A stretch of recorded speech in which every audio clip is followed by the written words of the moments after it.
It has been brought to our attention that depending on the platform that you listen to, you can no longer hear some of our previous episodes. Some of our favorite episodes. Some of the ones where people would reach out and say, hey, listen, I can't believe that you talked to insert whatever name here. And honestly, it makes us a little sad that you can't go back in time and have a listen because the stories were really incredible. We reference a lot of times, we had a chance to talk with so-and-so in the past. And if you can't go back, then it's kind of just, So we wanted to bring some of those guests, some of those former guests back into the spotlight. We're going to call it like a rerun, I think. A Why Me Project rerun. Do you remember those? I do. Back in the day, or you used to throw the tape into the VCR and, we're dating ourselves. We are, but a rerun was the opportunity to rewatch one of your favorite episodes. Now everything's so accessible. Well, we thought it was. Yeah, exactly. So without further ado, here's your Why Me Project rerun. I am very excited for this week because I would consider myself a sports fan. Mm-hmm. You would consider yourself a sports fan. Oh, absolutely. But when the Olympics are on, I am a Team Canada fan. I don't care what sport it is. I'm watching if there's a Canadian athlete. So much so that when my babies were born... Check this out for video only, but I have like a little baby Team Canada toque, got the little mitts that say Go Canada. Like we're all about the Olympics and supporting Olympic athletes. Yeah, I could see the price tags that were still on them, so I don't necessarily know if that works. Anyways, regardless, I'm kidding. Okay, the one thing I don't know a lot about, and we're going to learn today as we have our wonderful guest and Melissa Lotholtz. How are you? I'm good. How are you guys? Doing good. Thank you so much for spending some time with us today. I hear you are in quarantine. Yep. So we're in our welcome back to Canada quarantine because we just got back from competing at World Championships. Before we get to what you do, your event, your sport, we like to ask this skill testing question because we never know where it's going to go. Melissa, who are you and where did you come from? Okay, my name's Melissa Lotholtz. I grew up in Barrhead, Alberta, which is a small farming community northwest of Edmonton, on a farm that like my great-grandpa homesteaded. And I am a full-time Team Canada bobsled athlete. This is year 7 on the team. Okay, so before I have so many questions and I'm going to learn so much today, but you grew up in the booming metropolis that is Barrhead, where there's more cows than there are people. What was life like growing up there? The farming communities are very community and people orientated. So like super connected with like everything from like school sports and like church community being like on like the worship team and stuff like that to like 4-H clubs, which is like a rural, I don't even know how to describe it. It's a rural club that like you do different like life skill things. You sell cows. Yeah, but we also did I was also in the cooking and crafts project. I'm sure city kids are like, what is she talking about? But it's a big thing for farm kids. Yeah.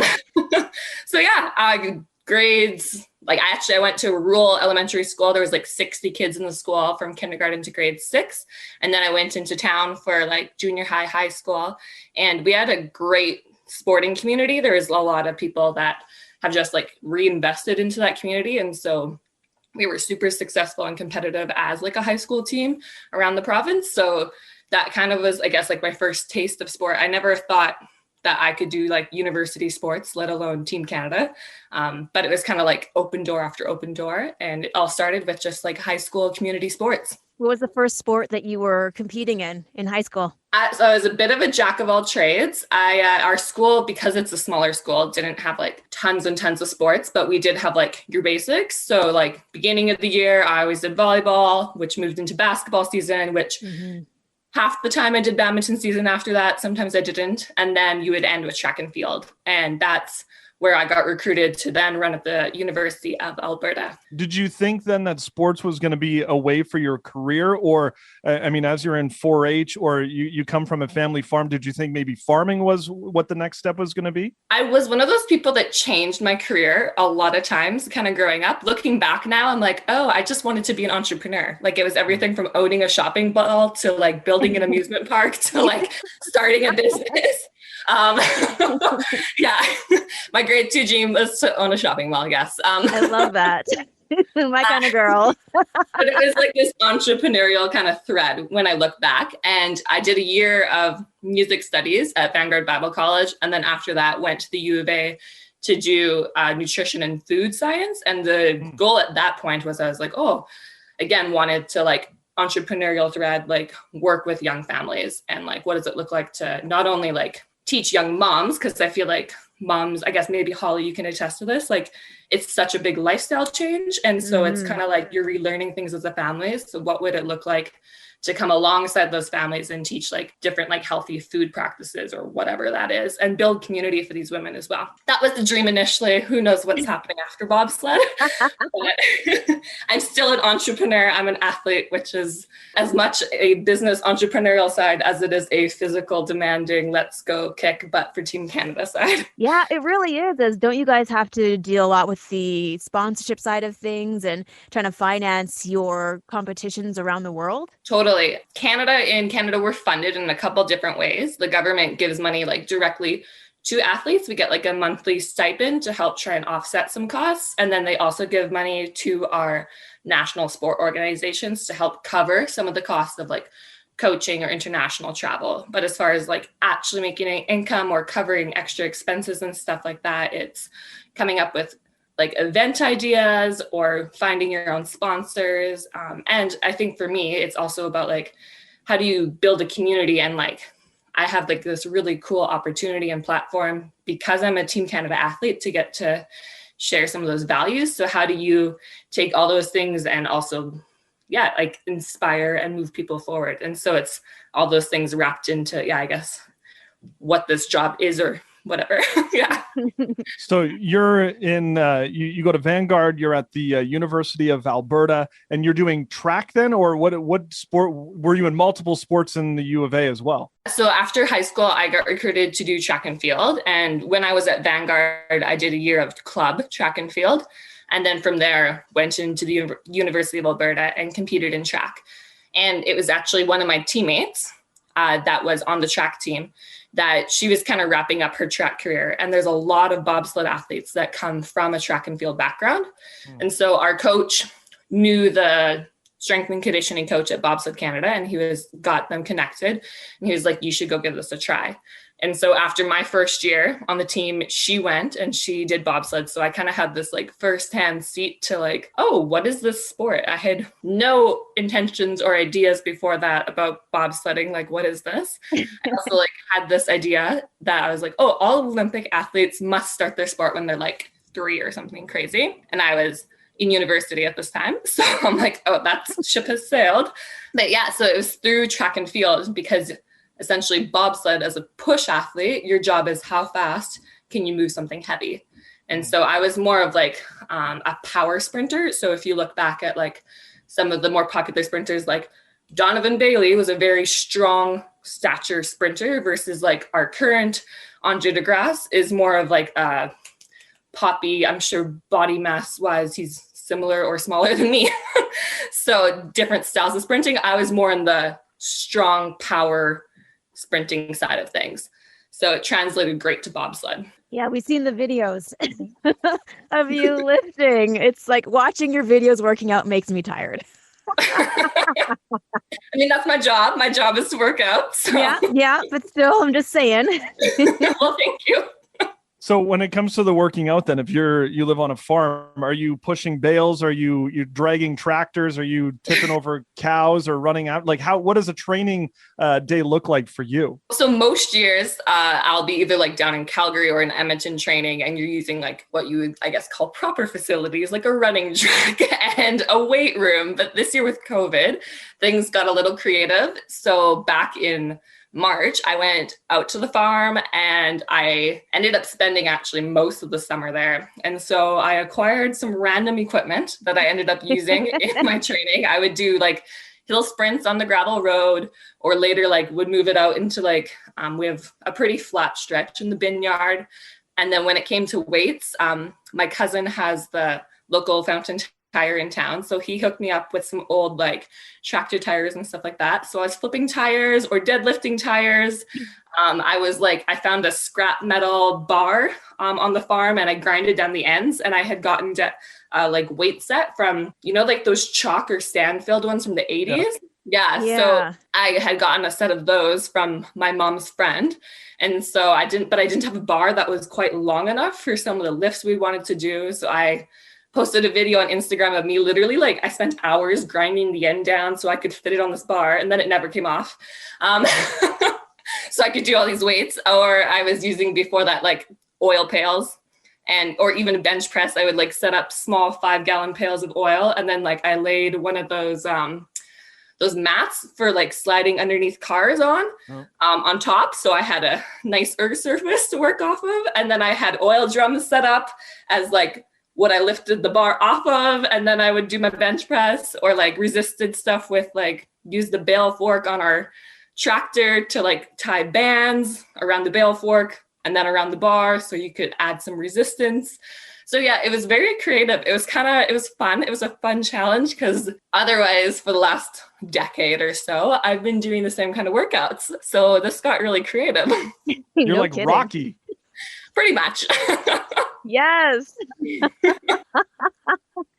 Oh, I love it. Talk about that entrepreneurial spirit, very creative, finding different ways to work out. When it comes to training to be on, Team Canada and representing our country on a world stage, how much time, effort, energy goes into the physical training, but then also the psychological training too? Our season is kind of split into like 2 halves. We have the summer, which is the off-season training. And so that's focused on like sprinting and weightlifting. And we're super blessed. We have a facility in Calgary called the Ice House, which is essentially like an indoor start.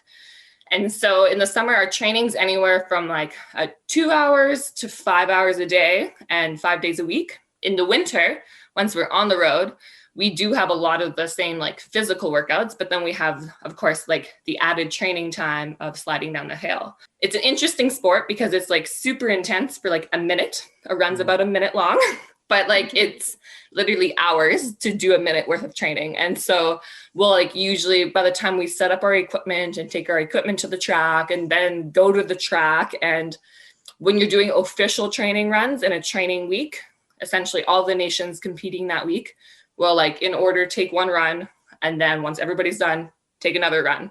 So it can be like hours in between runs sometimes, or usually things I guess are pretty streamlined, but still you're at the track for a total of like 3-4 hours. And because you're literally flying down this ice chute at 130, 140 kilometers an hour, we'll walk it beforehand to talk about corners with coaches and to look at the ice and all that kind of stuff. So yeah, it's training out for like an actual bobsled training going down the track can be anywhere from like 2 hours if it's, I guess, just Team Canada doing stuff and we have our sleds kind of like right there, to like 5-6 hours, especially if there's crashes, there's something crazy where a cloud rolls in and the visibility sucks. So we're all sitting around for a half hour. Yeah, totally depends. It's a full-time job once we're on the road for sure. How much do because you're in a 2-man bobsled? 2-man. And then for these next Olympics, they were pushing to have the most like gender neutral Olympics in history. And so they created a second medal opportunity for the women. And there's the new sport of monobob. So there's one person in the sled, you push from the back, like a brakeman would in the 2-man event, and then you crawl over to the front seat and drive it down. So I compete in both 2-man and monobob. How much do they weigh? So like, is there a big difference in weight size? No, which okay. is unfortunate. Dang, that sucks. Wow. Now So I understand those training videos. Yeah.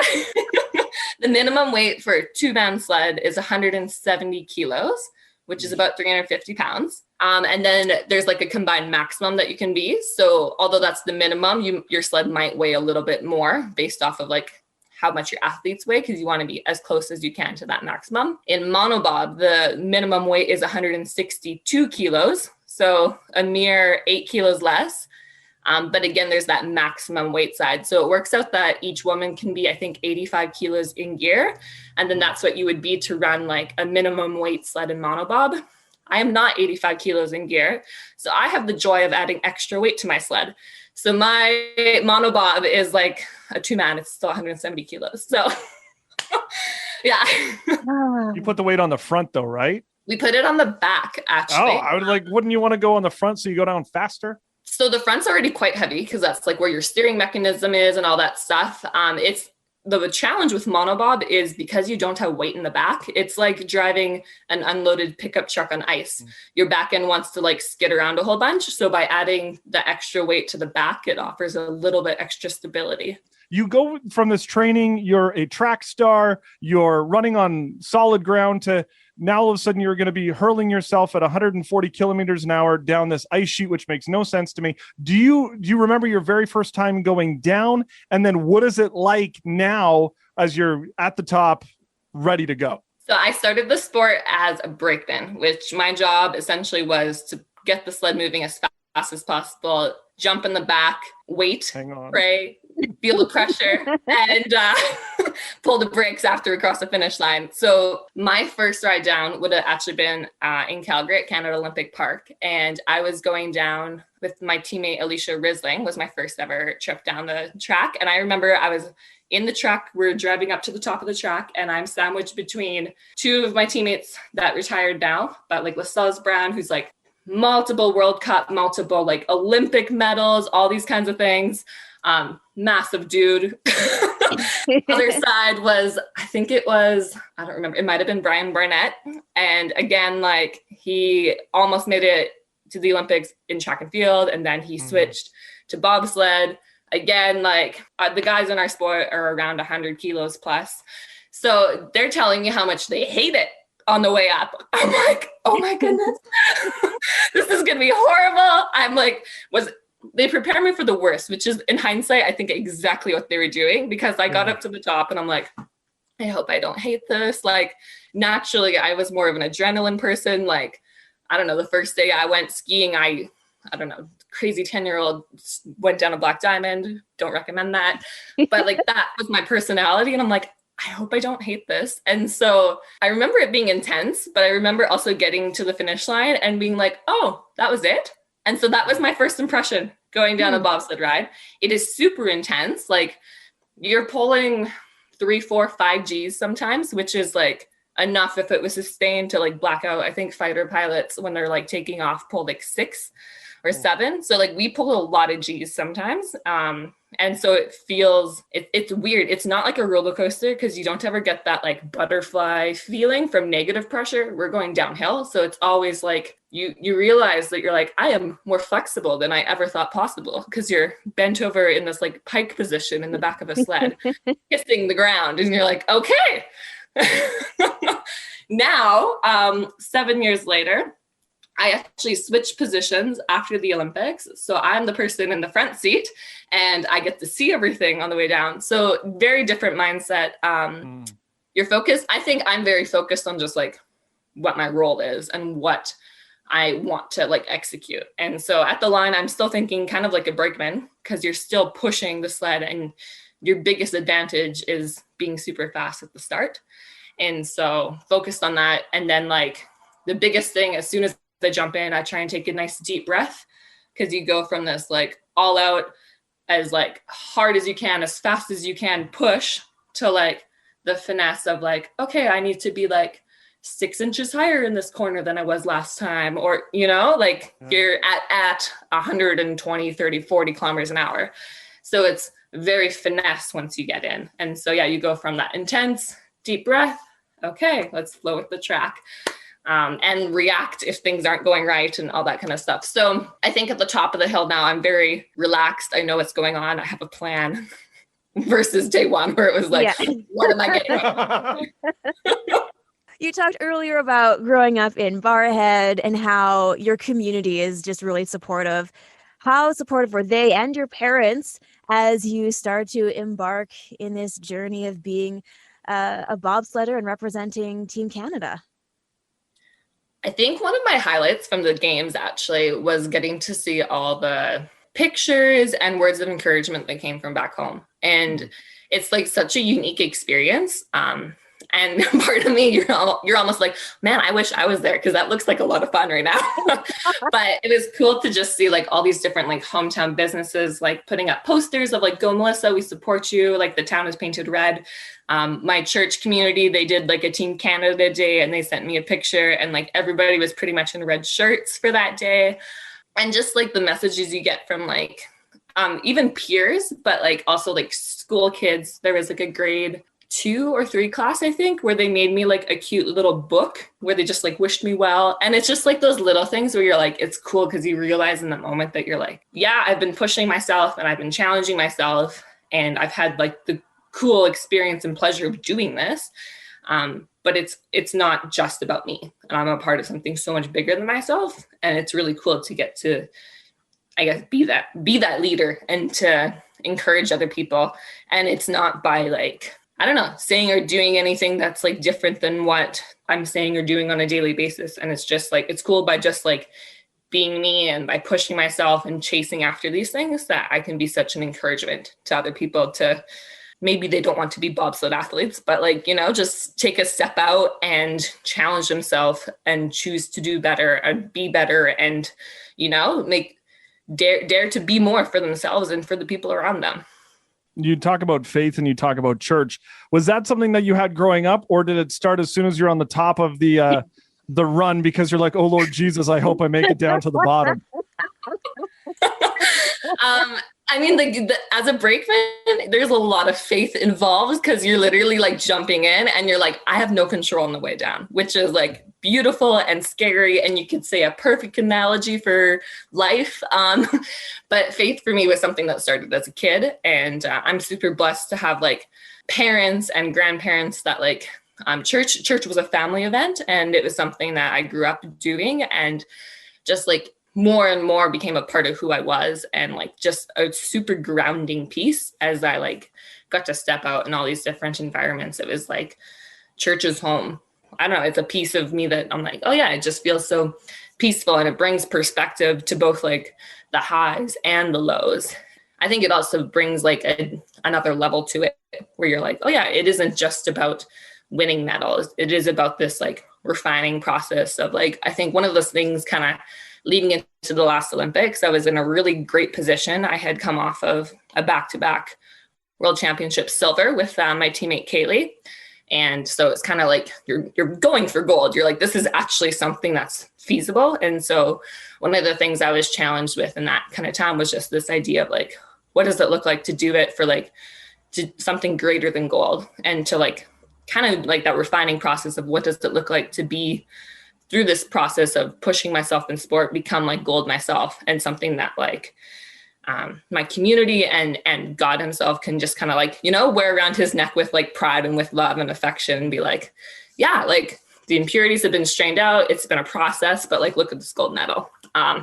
Spoiler, if you haven't followed bobsled closely, I did not win gold at the last Olympics, but it is about that process. And I think as much as there's been highs and lows in my Olympic experience, I would say it was every human emotion shoved into 2 weeks possible. It was crazy. But it's like, it's that journey of becoming gold that is, I think, incomparable. Kaylee, she went down to the States to compete there, didn't she? Was it hard to lose such a close teammate? Yeah, Kaylee, she's a phenomenal athlete. And so it's been a weird process, especially I competed with her for 4 years. I didn't end up competing with her at the games. The girl, Christine, who was my track and field teammate that tried out the sport of bobsled, and I had the front row seat, I actually competed with her at the games, which is a beautiful full circle moment. But it's weird, especially this year, I was competing on the same level as Kaylee, seeing her at competitions, and you're like, oh, like you're competing for another nation. It's very different. It's weird. Yeah. Do you like the driving more or do you like the braking more?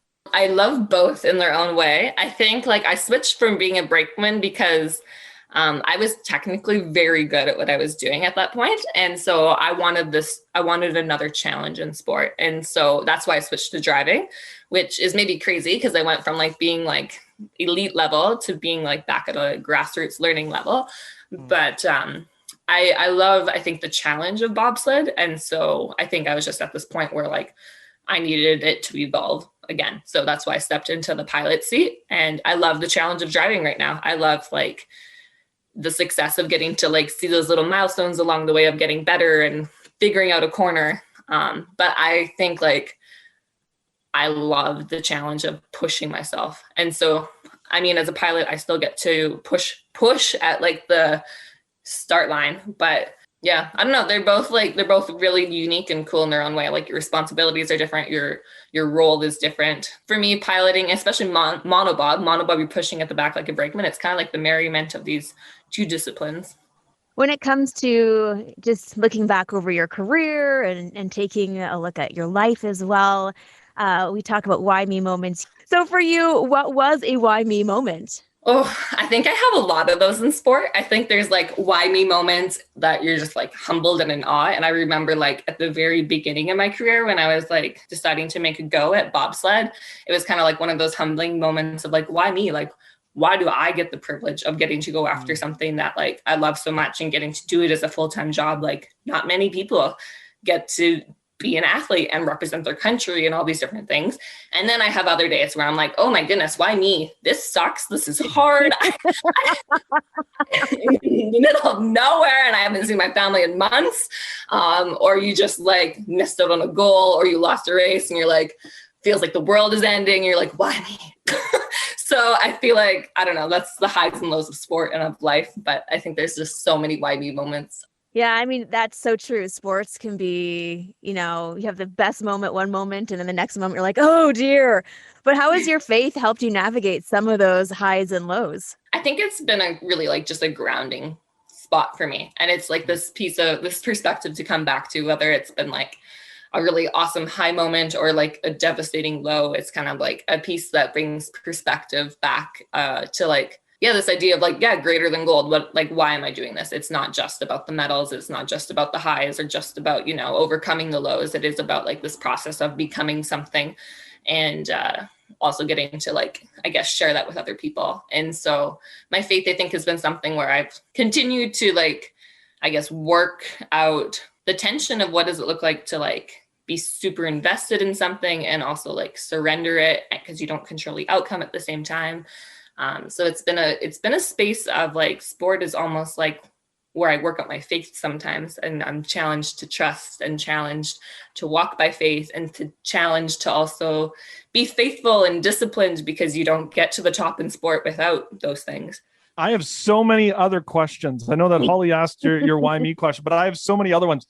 Can I just hit you with some of them and you just give me the rapid answers for them? Sure, totally. Okay. In 100 meters, you kind of want to go sub 10 seconds. That was kind of the thing. Is there like a specific start time that you want to hit when you're at the top starting to go down the hill? So every start in the world is different, like how the slope is. And so every single track is, I guess, a different milestone or marker of what you want to hit. Is there the fastest, like, do you have the fastest one? Like, I know that Donovan Bailey ran 9.89 or whatever. Do you have like the fastest one that you've ever done? I think there's one track in the world that like they still make it a snow and ice every year. So there's 1 year where we got to like, you re-break all the records every year because it's technically a different track. So I did have a start record for one season with Kaylee. But the track here in Whistler, for instance, is super short. So like the women are around like 5.1 seconds. Whereas like the track where world championships were at this past couple of weeks, like we're talking closer to like 5.4 or 5.5 seconds. So Okay. You had said that it's not about the medals, but in some ways it's all about the medals. I'm assuming that you've won a boatload of them. Do you have a specific place where you keep them? My bookshelf at my parents' place. It's kind of doubled as a trophy, I guess, whatever case. So I've also actually shared some of like with my sponsors in the community, because they often will give you a medal and a trophy at some of these races. So I've given some of the trophies to like the people that have helped me get there. So you don't wear it around like, it's like if you had a championship ring, people wear, you just don't wear one of your medals around to be like, do you know who I am? Yeah. At Team Canada, like after the games, they did give everybody that competed at the games a ring with like the COC symbol on it. So I do wear that, but no, I do not wear my medals like a chain. Do you have anything, Hollie? Because I can keep going. I got more questions. Yeah. You're keep going because I know you've got way more. I only have one, but I think you have the same one, so I don't want to. Is it the one that I wanted to ask her from before? You can ask her that question. I don't want to take that from you. Okay, cool. Has bobsledding changed your perspective on tobogganing? Like, do you get bored now? Yes and no. Like, we did tobogganing at Christmas, like 2 years ago. And so it was fun because I'm doing it with all my cousins' kids and stuff. So you're getting to experience it on a different level. Well, then there's no jumps when you go bobsledding. I mean, tobogganing just throws you for a loop. Okay. You've probably been asked this one a million times, but I'll just be the 1,000,001th. Is Cool Runnings your favorite movie? It's a great movie, but no, it's not my favorite. Come on, Hollie. This is the only bobsledding movie that I know of, unless there's other ones. Okay, good. All right. Good. Is there anything else that I'm missing, Hollie? So what's coming up next for you when it comes to competitions, but also just life in general? Yeah, so we're actually less than a year to the games at this point, which is absolutely insane. So it's kind of pedal to the metal, go time, just in terms of like fine tuning all that training and stuff. And the goal, of course, is to represent Canada at the next Olympics again. After switching positions, it's been kind of cool working my way back up to that elite level. And so with it also offering like 2 events for the first time ever in the women's side, my goal is to represent Canada in both 2 women as a driver and in the monobob. So that's what super narrow focus blinders on the next 11 or so months looks like. Yeah, 12 months from now, they're done and over and we're back here, which is crazy. Yeah. No kidding. If they were to have a trio event, but a mixed trio event where let's say it's woman, man, woman, would you allow me to be the middle person where I don't have to do much? Sure. Okay, perfect. Do you have anything else, Hollie? No, just that we'll be cheering you on and watching you at the Olympics. I'll have my little baby mitts and we'll be, waving those in the air. So thank you so much for being on our podcast today. Thank you so much for having me. Thank you for tuning in to an old episode, a past guest of our Why Me Project rerun. Something that we're starting now because there were so many episodes that we really did love and they've kind of disappeared from the digital world. And speaking of digital world, I did a little recon. There are at least 9 different platforms in which you can listen to the Why Me Project podcast. Okay. So there's no excuses, but I mean, some of the main ones like Apple Podcast and or Spotify. And you could always head to our social media accounts to stay up to date, as each and every Wednesday we have a brand new episode for Why Me Project. And you can also let us know if there's someone that you would like to hear on a future episode. At Why Me Project on Twitter, Instagram, Facebook, Why Me Project at Outlook.com.